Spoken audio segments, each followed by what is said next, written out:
নমস্কাৰ সহজ আখল চেনেলটোলৈ সকলোকে স্বাগতম জনাই মই বুটেৰে বনোৱা এবিধ বৰাৰ ৰেচিপি আপোনালোকৰ লগত শ্বেয়াৰ কৰিব ওলাইছোঁ। অতি সহজে আৰু কম সময়ত আমি এই বৰাটো বনাব পাৰোঁ। ঘৰতে পোৱা বুট বা মগু আমি তিয়াই থৈ পেলাই ধুনীয়াকৈ আমি এনেকৈ বৰাটো বনাই খাব পাৰোঁ সন্ধিয়া নাস্তা হিচাপে বা আলহী আহিলেও আমি দিব পাৰোঁ। তাৰ কাৰণে মই বুট আৰু মগু অলপ একেলগে তিয়াই থৈছোঁ। বুটৰ পৰিমাণটো বেছি, মগু এমুঠিমান দিছোঁ, তাৰ লগতে দি তিয়াই থৈছোঁ। পিঁয়াজ লৈছোঁ মই ডাঙৰ এটা মিহি মিহিকৈ কুটি, আদা কুটি লৈছোঁ আৰু জলকীয়া লৈছোঁ কুটি, আৰু বাদাম ৰঙা বাদাম কেইটামান বাকলি এৰুৱাই আধা খুনা কৰি লৈছোঁ, আৰু ধনিয়া পাত অলপ কুটি লৈছোঁ। এতিয়া মই বুট আৰু মগুখিনি পানীখিনি টুকি লৈ এতিয়া অলপ মিক্সিত পিচি ল'ম। সৰহকৈ আছে সেইকাৰণে মই অলপ কমকৈ ল'ম। প্ৰথমে এইখিনি মই পিচি ল'লোঁ, একেবাৰে বেছিকৈ পিচি লোৱা নাই, অলপ গোটা গুটি হৈ থকাকৈ পিচিছোঁ। এইখিনি মই এতিয়া নমাই লৈ আৰু বাকী যিখিনি আছিলে সেইখিনিও মই এতিয়া পিচি ল'ম।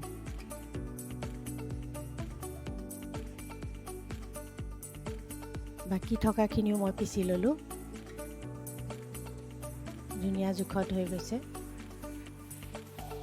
তাতে মই পিঁয়াজখিনি কাটি লোৱা পিঁয়াজখিনি মিলাই দিছোঁ, আৰু আদা আৰু জলকীয়া যি টুকুৰা কৰি থৈছিলোঁ সেইখিনি দি দিছোঁ। ধনিয়া পাতখিনিও মিলাই দিছোঁ,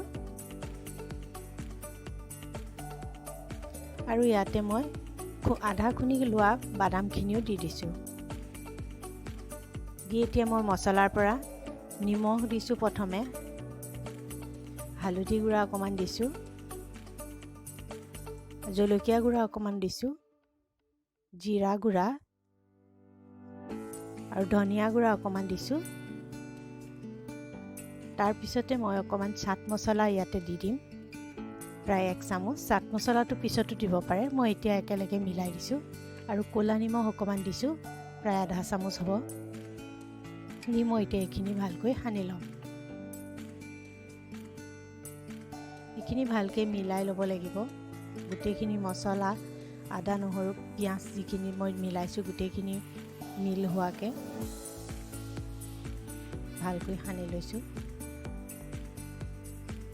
খাবলৈ বহুত সোৱাদ লগা হয় এই বৰাটো, আৰু ঘৰতে আমাৰ বুট মগু সদায় থাকেই, যিহেতু আমাৰ সৰু ল'ৰা ছোৱালীবিলাকে বুট মগু চুবাই খাবলৈ টান পায়। আমি সন্ধিয়া এনেকৈ নাস্তা হিচাপেও দিব পাৰোঁ, বনাই পেলাই খাবলৈও ভাল লাগে, টেষ্ট হয়, চাহৰ সৈতেও খাব পাৰোঁ। এতিয়া মই এইখিনি হাতেৰে মিলাই ভালকৈ অকণমান চেপেটকৈ বৰাৰ নিচিনা শ্বেপ দি পেলাই কেইটামান বনাই ল'ম। এনেকৈ মই এটা এটাকৈ বনাই ল'ম, কেৰাহীত দিবলৈ সুবিধা হোৱাকৈ।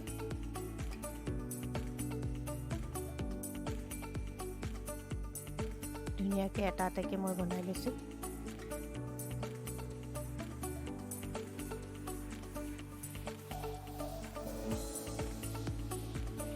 এতিয়া মই এইখিনি ধুনীয়াকৈ বনাই ল'লোঁ। এখন কেৰাহী পাতিছোঁ মই, কেৰাহীখনত মই এতিয়া অকণমান গৰম কৰি ৰিফাইন তেল দি দিছোঁ। ইমান বেছি তেল দিয়াও দৰকাৰ নাই, তেলখিনি অলপ গৰম হ'বলৈ দিছোঁ। এতিয়া মই এটা এটাকৈ বৰাকেইটা দি দিম। এনেকৈ বৰা হিচাপে নবনাই সৰু সৰু পকৰি নিচিনাকৈও বনাই খাব পাৰি। এনেকৈ বনাই খাবলৈও বেছি ভাল লাগে। এতিয়া মই এনেকৈ দি দিছোঁ এটা এটাকৈ। কিন্তু ইমান বেছি গৰম তেলত দিব নালাগে, তেলটো অলপ মিডিয়াম ফ্লেমত থাকিলে ভাল হয়। তেতিয়া লাহে লাহে এইখিনি যেতিয়া অলপ ডাঠকৈ হয় বৰাখিনি, তেতিয়া কম গৰম তেলত অলপ অলপকৈ সিজিব ভিতৰলৈকে। এতিয়া মই এইখিনি লৰাই দিছোঁ। এটা ছাইড প্ৰায় ৰঙচুৱা হৈছে, আৰু এটা ছাইড সিজিব লাগিব। এনেকৈ কম জুইত অলপ অলপকৈ 3-4 মিনিট ভাজিলেই আমাৰ বৰাখিনি হৈ যায়।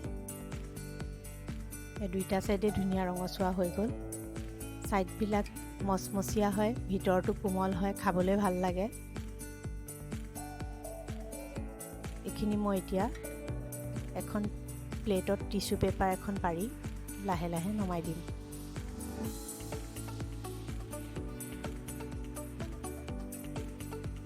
এইখিনি এতিয়া মই নমাই দিলোঁ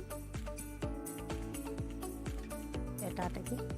এনেকৈ মই বাকী থকাখিনিও আৰু মই এটা এটাকৈ বনাই ল'ম।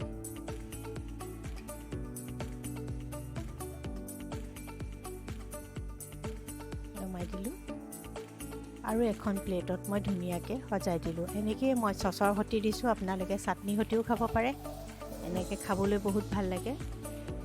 ৰেচিপিটো যদি ভাল পালে তেতিয়াহ'লে লাইক কৰি দিব, কেনেকুৱা পালে কমেণ্ট কৰি জনাব। আৰু এনেধৰণৰ ভিডিঅ' চাবৰ বাবে আমাৰ চেনেলটো প্লিজ ছাবস্ক্ৰাইব কৰি দিব। ভিডিঅ'টো শেষৰলৈকে চোৱাৰ বাবে ধন্যবাদ।